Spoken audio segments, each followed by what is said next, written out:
नमस्कार, आप देख रहे हैं हमारा खास कार्यक्रम महाकुंभ और मैं हूं आपके साथ प्रीति भारद्वाज। श्री पंचदशनाम जूना अखाड़े की पेशवाई के बाद रविवार को श्री पंचदशनाम आवाहन अखाड़े के संतों ने राजशाही अंदाज में नगर प्रवेश किया। घोड़े, ऊंट, रथ और बघियों पर सवार होकर ढोल नगाड़े और शंख की विजय ध्वनि के साथ छावनी प्रदेश यात्रा निकाली। तो संतों के अद्भुत रूप और वैभव को देखने के लिए शहरवासियों की भारी भीड़ भी उमड़ पड़ी। देखिए श्री पंचदशनाम आवाहन अखाड़े का राजशाही अंदाज।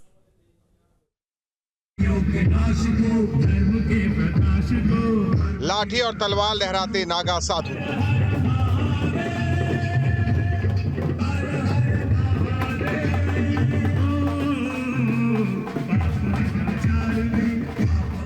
माथे पर भभूत, गले में रुद्राक्ष की माला।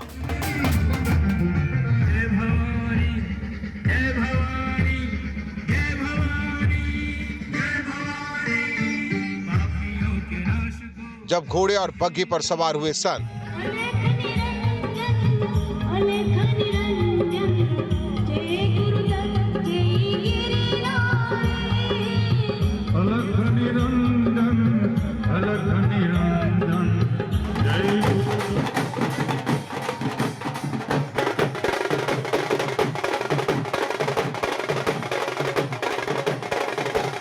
ढोल नगाड़े की थाप पर करतब दिखाते साधु और संत।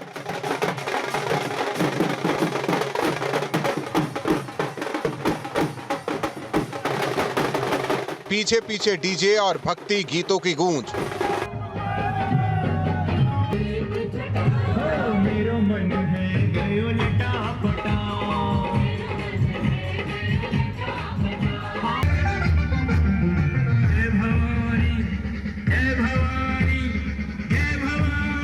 संतों के अद्भुत रूप और वैभव को देखने उमड़ी लोगों की भीड़।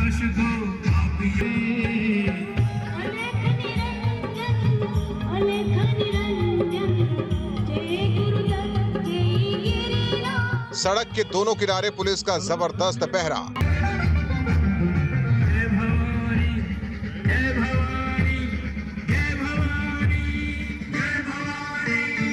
आवाहन अखाड़े का दिव्य भव्य और अद्भुत राजशाही अंदाज।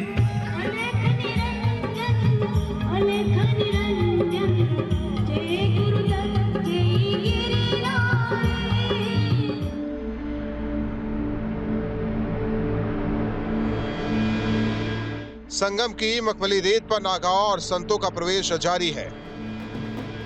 श्री पंचदशानम जूना अखाड़े की पेशवाई के बाद रविवार को श्री पंचदशानम आवाहन अखाड़े के संतों ने राजशाही अंदाज में नगर प्रवेश किया।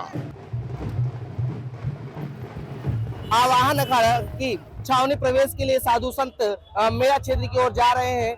बता दें, इससे पहले जूना अखाड़े ने छावनी प्रवेश किया था, क्योंकि पहले अखाड़े जो है वो नगर प्रवेश करते हैं, उसके बाद कुंभ क्षेत्र में छावनी प्रवेश कर जाते हैं। इससे पहले इसी को पेशवाई भी कहा जाता था, लेकिन अब नाम बदल दिया गया है और नाम को लेकर काफी विवाद था, जिसके बाद अब छावनी प्रवेश इसका नाम दिया गया है। देखिए, ये हाथ हिलाते हुए अभिवादन जो है वो साधु संत अपने भक्तों का करते हुए नजर आ रहे हैं। काफिले की बात करें तो आप देख सकते हैं कि आचार्य महामंडलेश्वर और जो साधु संत है वो ट्रैक्टर पर बने आसन पर सवार है और क्रमशः वो जैसे ही अखाड़े में उनका पद है उसी हिसाब से इनका जो लाइनें हैं वो लगाई गई हैं। पहले आचार्य महामंडलेश्वर जो कि आवाहन अखाड़े के अरुणगिरी महाराज पर्यावरण बाबा है, उनका रथ देखने को मिलेगा। उसके बाद तमाम जो साधु संत है वो देखने को मिल रहे हैं। और देखिए कि ये साधु संतों का जो काफिला है वो अब धीरे धीरे कुंभ क्षेत्र की ओर बढ़ रहा है। यहीं पर जा करके अब वहां पर महीने भर जो जब तक महाकुंभ का आयोजन चलेगा तब तक ये वहीं पर रहेंगे। घोड़े, रथ और बग्घियों पर सवार होकर ढोल नगाड़े और शंख की विजय ध्वनि के साथ संतों ने छावनी प्रवेश यात्रा निकाली। महाकुंभ में जो साधु संत होते हैं सबसे महत्वपूर्ण माने जाते हैं और साधु संतों को देखने के लिए लाखों की संख्या में श्रद्धालु संगम पहुंचते हैं। ऐसे में सबसे महत्वपूर्ण जो होता है वो छावनी प्रवेश होता है, क्योंकि छावनी प्रवेश के बाद से ही कुंभ का आगाज हो जाती है, कुंभ की शुरुआत हो जाती है। हमारे साथ पर्यावरण बाबा है।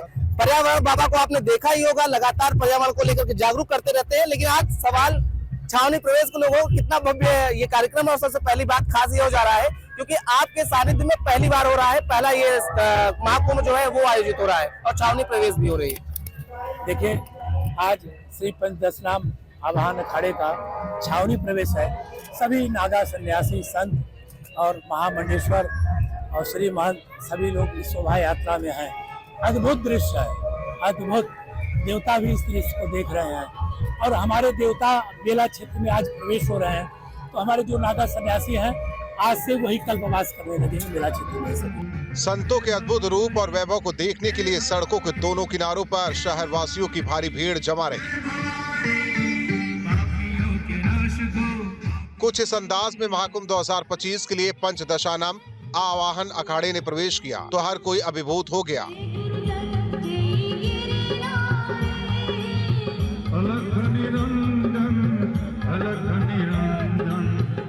प्रयागराज में आज आवाहन अखाड़े के जो छावनी प्रवेश है उसमें बिहार से चलकर कैबिनेट मंत्री भी आए हुए हैं, अशोक चौधरी जी। और देखिए महाराज जी के ठीक बगल में बैठे हुए हैं और देखिए कितना खुश नजर आ रहे हैं और कितना उत्साहित है। इनसे ही बात कर लेते हैं। मंत्री जी आज महाराज जी बगल में बैठे हैं और कुंभ के में भागीदार आप भी हो रहे हैं, तो क्या कहेंगे?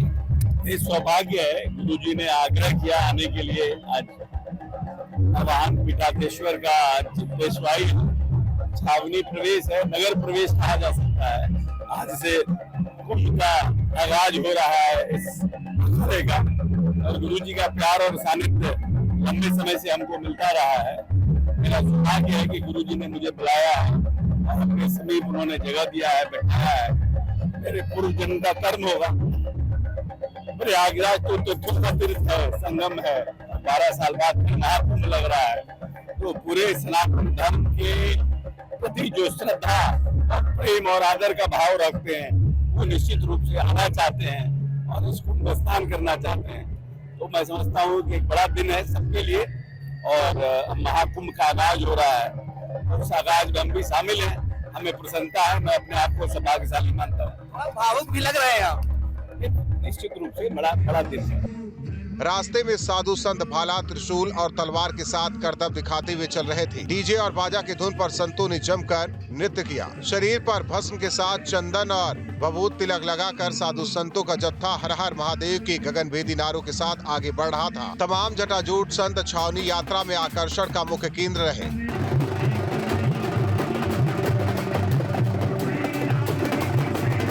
आप भी कैबिनेट मंत्री हैं, यहाँ पर कैबिनेट की बैठक होने जा रही है कुंभ में आयोजित करे, तो क्या आप भी अपने कैबिनेट को ले आएंगे, आस्था की डुबकी लगवाएंगे महाराज जी के सानिध्य में? देखिए ऐसा है कि ये तो राज्य सरकार का, उत्तर प्रदेश सरकार का राज्य है और महाकुंभ में लंबे समय वर्षों बरस से हमारे ये परंपरा चली आ रही है और यहाँ कैबिनेट हो रहा है, ये अच्छी बात है।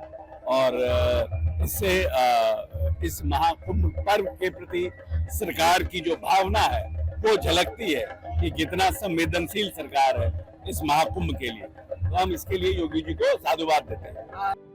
नागा साधु सन्यासी संप्रदाय से जुड़े होते हैं। ये अपने शरीर पर भस्म रमाते हैं और निर्वस्त्र रहते हैं।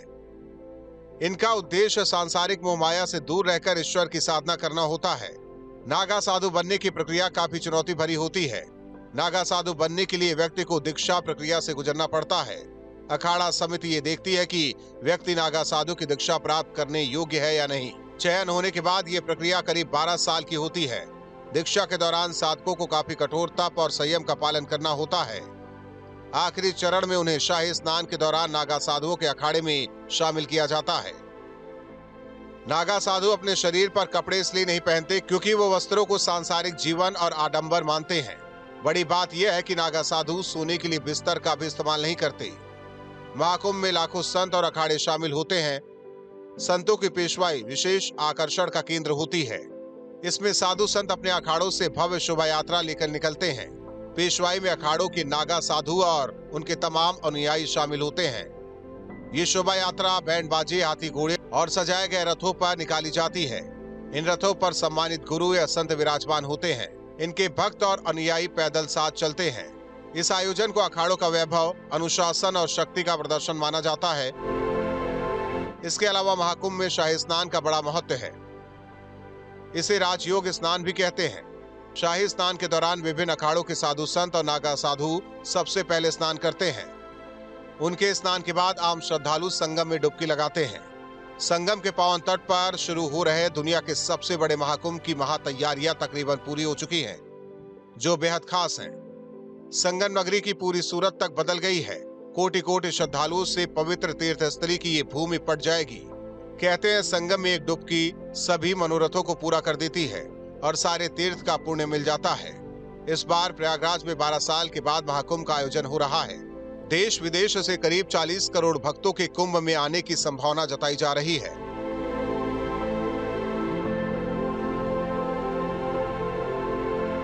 देखिए आचार्य महामंडलेश्वर की जो तस्वीर जो है वो देखने को मिल रही है। और खास बात अगर हम करें तो देखिए क्रम से ही अपने लगे हुए हैं। इसमें जो सबसे आकर्षण का केंद्र है वो नागा साधु सन्यासी। एक तरफ आपको ट्रैफिक व्यवस्था पूरी तरीके से सुचारू रूप से चलती हुई दिखाई देगी, दूसरी ओर ये जो आचार्य महामंडलेश्वर है वो अपने रथों पर सवार होकर अब कुंभ क्षेत्र की ओर बढ़ रहे हैं। तो यानी अब आज से इनका जो डेरा है वो महाकुंभ क्षेत्र पड़ जाएगा, जहां पर अस्थायी तौर पर इनका छावनी जो है बनी है, आवाहन अखाड़े की छावनी है, वहीं पर ये नागा साधु सन्यासी अब रहेंगे।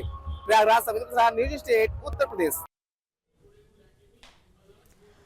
तो वहीं महाकुंभ 2025 के लिए एक बाबा कुंभनगर में आए हैं जो ऊपर से नीचे तक सोने के आभूषणों से लदे हैं। इसलिए कोई उन्हें गोल्डन बाबा कहते हैं तो कोई उन्हें एनवायरमेंट बाबा कहते हैं। इस रिपोर्ट में देखिए आखिर उनकी इस वेशभूषा की क्या वजह है और पर्यावरण के क्षेत्र में आखिर उनका क्या योगदान है।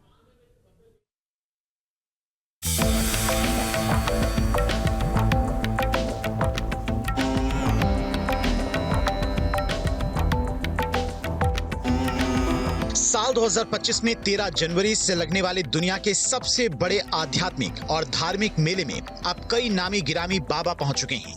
ये बाबा अपनी वेशभूषा से मेले में आने वाले श्रद्धालुओं को अपनी ओर आकर्षित कर रहे हैं।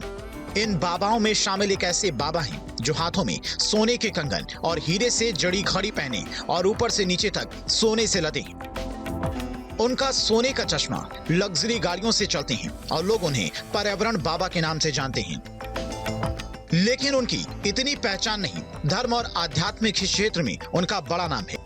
वो अद्भुत बाबा अरुण गिरी महाराज हैं, जो आवाहन अखाड़े के पीठाधीश्वर आचार्य महामंडलेश्वर हैं। एनवायरमेंट बाबा यानी कि पर्यावरण बाबा अब तक देश भर में 1 करोड़ पौधे लगा चुके हैं और सभी को पर्यावरण के प्रति जागरूक करने का काम कर रहे हैं। इस बार कुंभ मेले में भी बाबा अपने श्रद्धालुओं को पर्यावरण के प्रति जागरूक करेंगे। साथ ही उनके पास आने वाले श्रद्धालुओं को पौधे भी गिफ्ट करेंगे। कुंभ मेला क्षेत्र में आवाहन अखाड़े के आचार्य पीठाधीश्वर महामंडलेश्वर अरुण गिरी जी पधार चुके हैं और वो अपनी जो खास वेशभूषा है उसके लिए जाने जाते हैं। साथ ही लोग उनको पर्यावरण बाबा के नाम से भी जानते हैं क्योंकि उन्होंने पर्यावरण के क्षेत्र में काफ़ी काम किया है। तो हमारे साथ महाराज जी हैं, महाराज जी से बात करते हैं। महाराज जी, आपको लोग कई नामों से जानते हैं। कुछ लोग आपको एक आचार्य पीठाधीश्वर हैं आप इस अखाड़े के, तो उस रूप में तो सब जानते हैं। कुछ लोग आपको एनवायरमेंट बाबा कहते हैं, कुछ लोग आपके जो आभूषण है उसके चलते भी पहचानते हैं, गोल्डन बाबा कहते हैं।